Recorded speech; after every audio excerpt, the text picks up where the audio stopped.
Hello viewers, ఈ వీడియోలో మనం హిందీలో సింపుల్ ప్రెజెంట్ టెన్స్ పార్ట్ 2 గురించి నేర్చుకుందాము. మరి సింపుల్ ప్రెజెంట్ టెన్స్ నేర్చుకోవాలంటే కొన్ని క్రియలు అనేవి మనకి తెలిసి ఉండాలి కదా. కొన్ని క్రియాపదాలు చూద్దాము.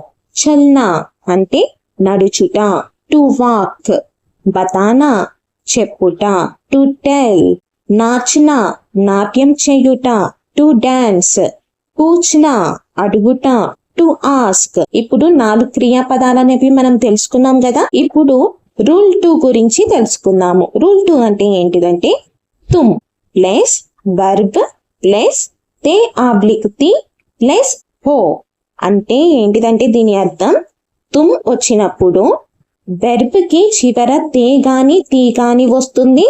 అలాగే చివర సెంటెన్స్ లో హో అనేది మనం వాడతాము. మనం మై అనేది వాడినప్పుడు చివరి సెంటెన్స్ లో ఏం పదం వచ్చింది? హూమ్ అనేది వచ్చింది కదా. మేల్ కైనా ఫీమేల్ కైనా గానీ హూమే వచ్చింది. అట్లనే తుమ్కి కూడా చివర హో అనేది వస్తుంది, మేల్ కైనా ఫీమేల్ కైనా. ఇప్పుడు మేల్ కి ఫీమేల్ కి డిఫరెన్స్ ఏంటిదంటే తుమ్లో మేల్ కి అయితేనేమో వెర్బ్ కి చివర తే వస్తుంది, ఫీమేల్ కి అయితేనేమో వెర్బ్ కి చివర తి వస్తుంది అనమాట. ఇప్పుడు మనం సెంటెన్సెస్ చూద్దాము. తుమ్ చల్తే హో. తుమ్ అంటే నువ్వు, చల్తే హో నడుస్తావు. అంటే ఒక మేల్ జెండర్ తో మనం మాట్లాడేటప్పుడు తుమ్ చల్తే హో నువ్వు నడుస్తావు. You walk. తుమ్ నహీ చల్తే హో నువ్వు నడవవు. You don't walk. తుమ్ చల్తీ హో.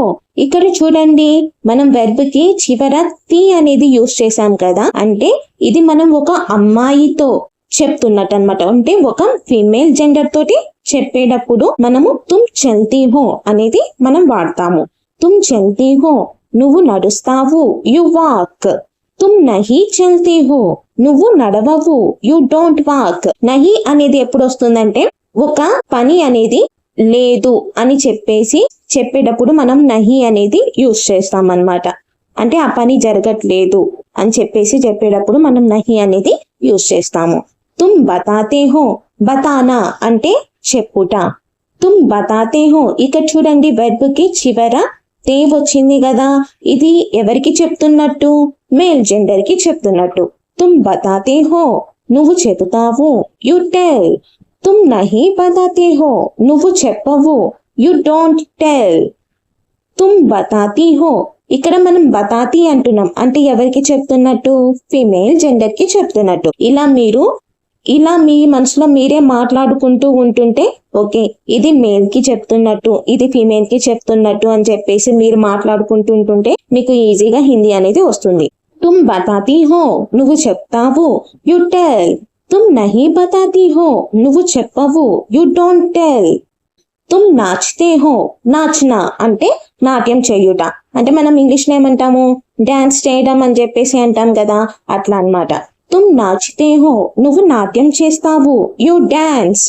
తుమ్ నహీ నాచ్తే హో నువ్వు నాట్యం చేయవు. You don't dance. ఇప్పుడు చెప్పండి, తుమ్ నాచితీ హో అంటే ఫీమేల్ జెండర్ కి చెప్తున్నట్ట, మేల్ జెండర్ కి చెప్తున్నట్ట?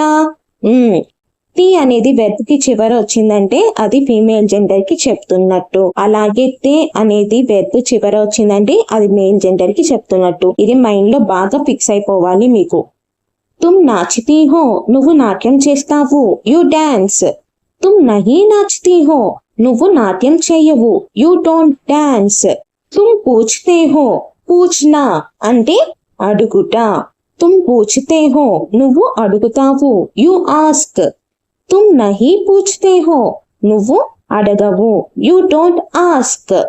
తుమ్ పూచ్తీ హో నువ్వు అడుగుతావు. దేనికైనా కానీ మనకి హిందీలోనే మారుతుంది గాని తెలుగు సెంటెన్సెస్ లో గాని ఇంగ్లీష్ సెంటెన్స్ లో గాని మనకి మారట్లేదు. ఇదొకటి గమనించండి. హిందీలో మాత్రమే మేల్ కి అయితేనేమో పూచితే అని మాట్లాడతాము, ఫీమేల్ కి అయితేనేమో పూచితి అని మాట్లాడతాము. ఇదొకటి మీరు బాగా అర్థం చేసుకోండి. ఇక్కడ మనకి తెలుగు సెంటెన్స్ లో గాని ఇంగ్లీష్ సెంటెన్సెస్ లో గాని ఏమి అర్థాలు మారట్లేదు. మేల్ కైనా ఫీమేల్ కైనా గాని సేమే వస్తుంది. తుమ్ పూచ్తీ హో నువ్వు అడుగుతావు. You ask. తుమ్ నహీ పూచ్తీ హో నువ్వు అడగవు. You don't ask. ఇలాంటి మరిన్ని వీడియోస్ ఇలా సింపుల్ ప్రెజెంట్ టెన్స్ లో మీకు పార్ట్స్ వైజ్ గా కావాలి అని చెప్పేసి అంటే మీరు నాకు కామెంట్ చేయండి. అలాగే ఎవరైనా సబ్స్క్రైబ్ చేసుకొని వాళ్ళుంటే సబ్స్క్రైబ్ చేసుకోండి. Thank you for watching.